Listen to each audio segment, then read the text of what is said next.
Kulang. Kulang pa? Hindi, kuya, okay na. Baka mamura na ako sa amin. Ayos, kuya. Thank you, thank you. Thank you, kuya. Enjoy yung kotse. Good morning sa mga followers sa Nitro Peace Garage. Nandito si Kuya Ron dito sa shop natin sa Cavite. So meron tayong dumating na project ngayon, isang Subaru BRZ. I need a shower, no chase. My girl need a wine and a steak. My mom need a house for the lake. So I got some money to make. They told me I got what it take. So I gotta take it all back. I told them I need my pay. I need my 50 for tax.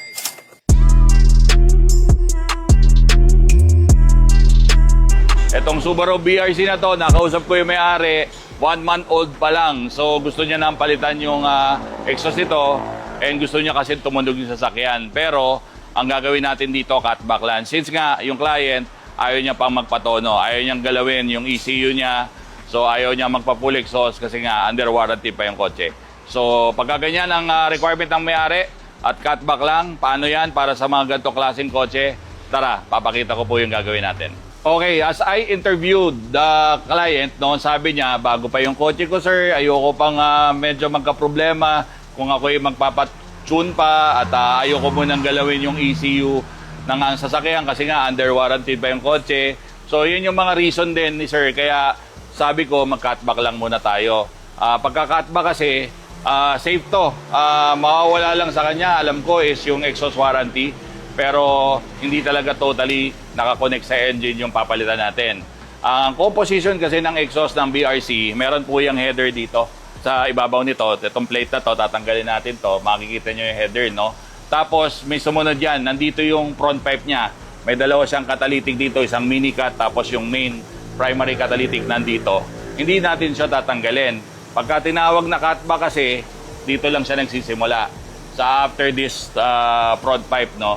So, pag ganyan ang gagawin natin, expect a moderate sound lang dito sa kotse na to. Ayaw kasi ni Bossing na masyadong maingay din. Ang gusto niya lang talaga, sobrang tahimik daw ng kotse, tumunog naman kahit papano. So, yun ang gagawin natin, cutback lang. Dito sa plancha to, dito tayo magsisimula. Ang gagawin natin, magpa-pipe na tayo dyan. Ang gagamitin natin, pipe size nito is 2.5. Hindi tayo gagamit ng 3 kasi nga, usually, yung iba na pinipili mag 3 inches dito sa kotse nila is para meron silang future, may babalak silang palakasin sa sasakyan. Pero si sir, wala talaga. Sabi niya, for the moment, cutback lang ang gagawin niya. So, 2.5 pipings lang ang ilalagay natin dito. I will still put a resonator dito kasi pagka gumagawa tayo ng exhaust, nire-respect natin yung ginawa ng manufacturer ng kotse. Kung merong yung stock, merong resonator, maglalagay din tayo. Papalitan lang natin siya ng custom resonator natin para medyo mas maliit, mas lumabas po yung tunog ng kotse.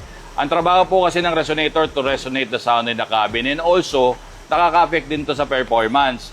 Kasi isa siya sa mga nag-smoothen ng exhaust pulses natin. Ang exhaust gases kasi natin, it is by pulses eh. Hindi siya isang diretso na lumalabas, no? By pulse siya. So, para siyang wave, no? Ngayon, ang ginagawa ng resonator doon, ini-smoothen niya yun para maayos po yung exhaust velocity.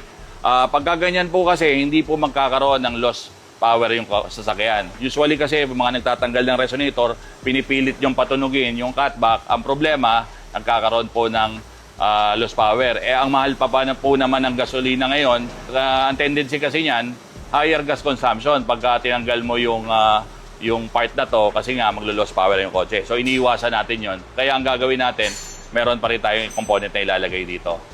Pagdating sa dulo, ito na. Pagdating dito sa dulo, kung nakikita nyo, may napakalaking muffler dito na nakalagay. Ang trabaho nito, para patahimikin yung sasakyan, no? Kaya nga masyadong malaki yung muffler ng stock, no? Ang gagawin natin, para lumabas ang tunog niya, papalitan natin ng aftermarket mufflers. Ang napili ni Boss na ilalagay natin sa kotse niya is yung Tomei Extreme na 1:1 gawa ni Nudge Automotive. So, bagay yun sa ganitong klaseng kotse kasi lalabas po tunog nito. So, magwaway po tayo ng tubo rito. Then, nandito po sa dalawang exit points yung dalawang malalaking muffler na gawa ni Nudge Automotive. So, yan po yung pinaka-project natin para sa araw na to.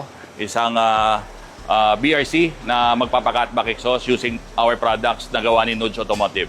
Panoorin po natin yung gagawin natin. I love when the good news coming in on a day-to-day. Already know what's happening, I don't gotta shake the hay. Big moves, big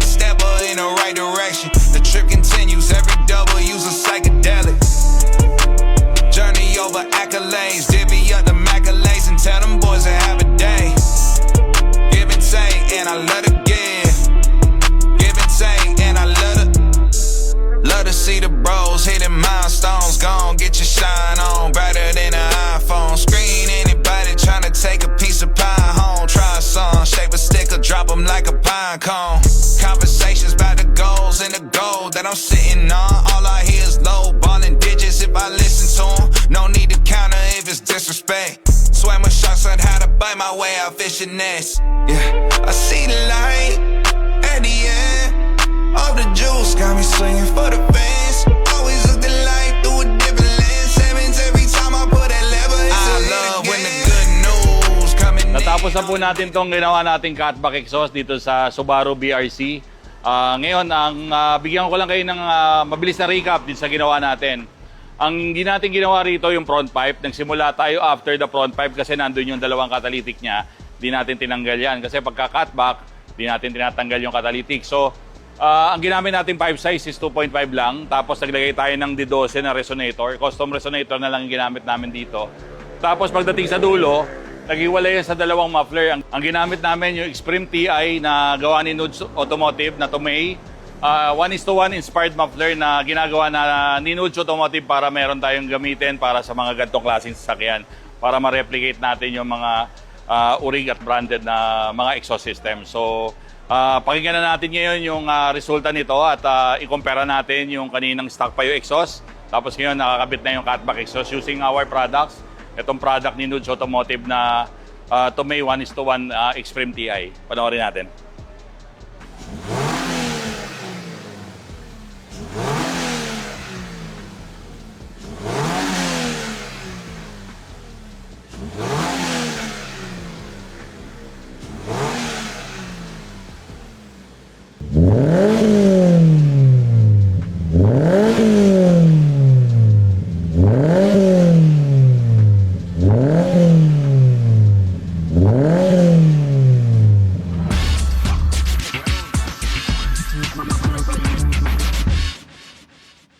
It's the passion. Our work is driven by passion for cars.